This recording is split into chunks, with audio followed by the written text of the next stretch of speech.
मुक़द्दस मरकज़ की मार्फत लिखी गई अंजील, उसका 11वां बाब।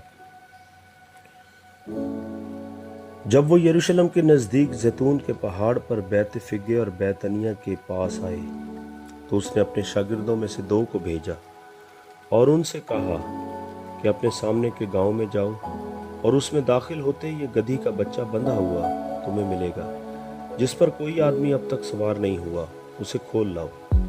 और अगर कोई तुमसे कहे कि तुम ये क्यों करते हो, तो कहना कि खुदावंद को इसकी ज़रूरत है, वो फिलफौर उसे यहाँ भेज देगा।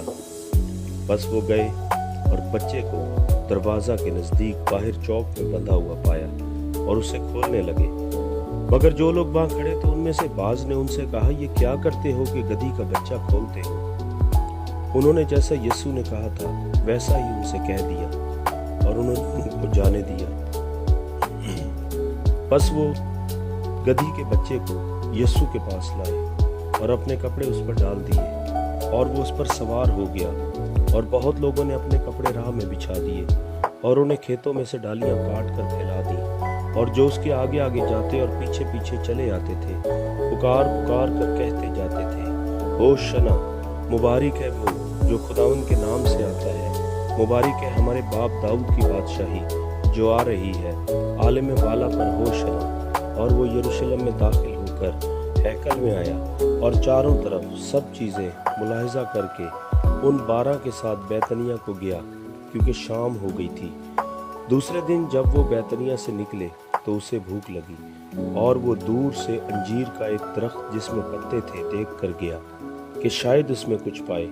मगर जब उसके पास पहुंचा तो पत्तों के सिवा कुछ न पाया, क्योंकि अंजीर का मौसम ना था। उसने उससे कहा, आइंदा कोई तुझसे कभी फल ना खाए। और उसके शागिर्दों ने सुना। फिर वो यरूशलेम में आए और यीशु हैकल में दाखिल होकर उनको, जो हैकल में खरीदो फरोख्त कर रहे थे, बाहर निकालने लगा और सराफों के तख्तों और कबूतर फरोशों की चौकियों को उलट दिया। और उसने किसी को हैकल में से होकर कोई बर्तन ले जाने ना दिया। और अपनी तालीम में उनसे कहा, क्या ये नहीं लिखा है कि मेरा घर सब कौमों के लिए दुआ का घर कहलाएगा? मगर तुमने उसे डाकुओं की खूह बना दिया है। और सरदार काहिन और फकीह ये सुनकर उसके हलाक करने का मौका ढूंढने लगे, क्योंकि उससे डरते थे, इसलिए कि सब लोग उसकी तालीम से हैरान थे। और हर रोज शाम को वो शहर से बाहर जाया करता था। फिर सुबह को जब वो उधर से गुजरे तो उस अंजीर के दरख्त को जड़ तक सूखा हुआ देखा। पतरस को वो बात याद आई और उससे कहने लगा, ए रब्बी, देख, ये अंजीर का दरख्त जिस पर तूने लानत की थी सूख गया है। यीशु ने जवाब में उनसे कहा, खुदा पर ईमान रखो। मैं तुमसे सच कहता हूँ कि जो कोई इस पहाड़ से कहे तो उखड़ जा और समुंदर में जा पड़, और अपने दिल में शक न करे, बल्कि यकीन करे कि जो कहता है वो हो जाएगा, तो उसके लिए वही होगा। इसलिए मैं तुमसे कहता हूँ कि जो कुछ तुम दुआ में मांगते हो यकीन करो कि तुमको मिल गया और वो तुमको मिल जाएगा।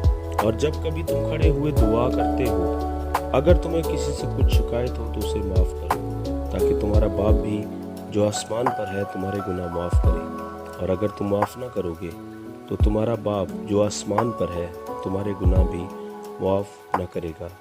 वो फिर यरूशलेम में आए और जब वो हैकल में फिर रहा था तो सरदार काहिन और फकीह और बुजुर्ग उसके पास आए और उससे कहने लगे, तू इन कामों को किस इख्तियार से करता है, या किसने तुझे ये इख्तियार दिया कि इन कामों को करे?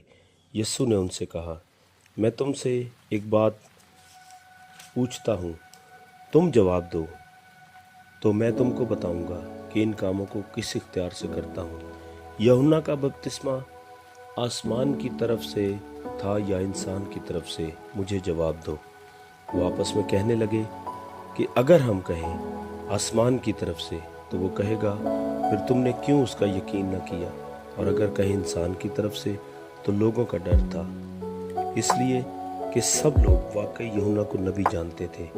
बस उन्होंने जवाब में यीशु से कहा, हम नहीं जानते। यीशु ने उनसे कहा, मैं भी तुमको नहीं बताता कि इन कामों को किस इख्तियार से करता हूँ।